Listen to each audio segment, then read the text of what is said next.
live in a world filled with pain and sorrow.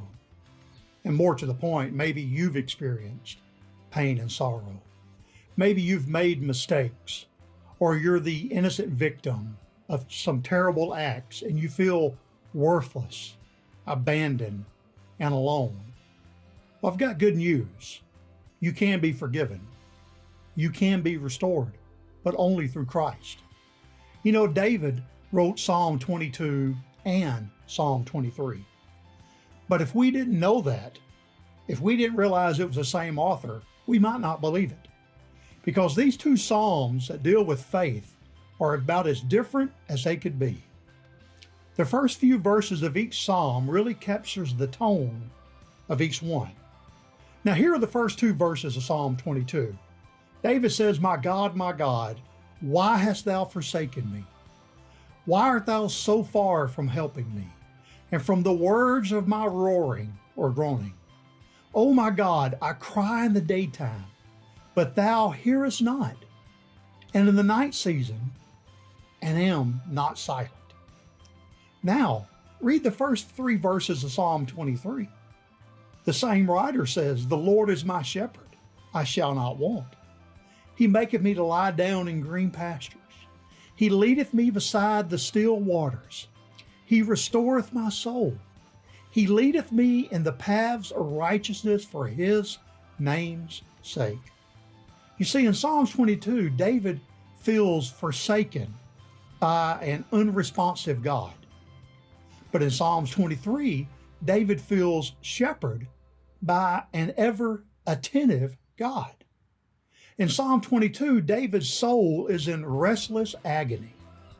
But in Psalm 23, David's soul is restored to a trust-fueled rest in the Good Shepherd's care. Now, Psalms 22 was also a prophecy of Jesus Christ and was fulfilled on the cross. Let me ask you this, do you feel forsaken by God? I want you to know Jesus understands. He really does. He truly understands more than you will ever know.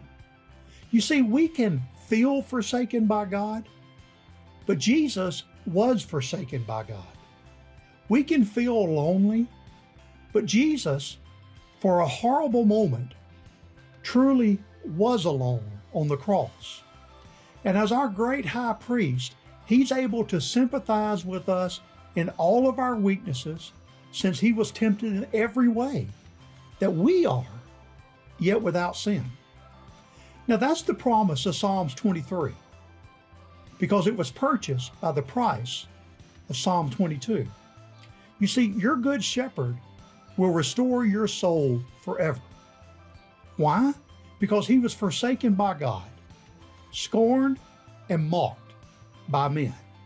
His hands and his feet were pierced for your sake, so that he could guide you through every evil valley, honor you before every evil enemy, pursue you with goodness and mercy every day of your earthly life, and to bring you to live with him in his house forever. You see, Psalm 22 may be your song for a brief night, but Psalm 23 will be your song for an eternal morning. Now I want to introduce you to a new ministry called Hope Restored. You know, hope is defined as the feeling of expectation and desire for a certain thing to happen. And the word restore is defined to bring back, repair, or to renovate.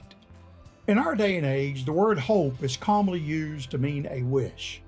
For example, someone might say, I hope I win the lottery. But in the Bible, hope is the confident expectation of what God has promised, and his strength is in his faithfulness. Now, for several years, I've been concerned about the rise of evil in our world. From abortion on demand, to depression, to higher than ever suicide rates, confusion over gender and sexuality, sexual abuse, and human trafficking, all of this is destroying our families, our churches, and our nation. Now, this ministry, Hope Restored, will strive to bring you the latest information and answers for these problems. And we're going to be reaching out to those who can provide real answers to these issues. Because for too long, we've turned a blind eye to these problems, and it's left a trail of death and destruction. So we encourage you to visit our YouTube page, Hope Restored, or our Facebook page, Hope Restored Today. That is the number 2 followed day, Hope Restored Today. Check back for videos and information so you can be better equipped to teach your church, to teach your children, to teach your class how they can stand and give an answer for the Lord in the day and age in which we live. Hope can be restored, and it's through the person, Jesus Christ.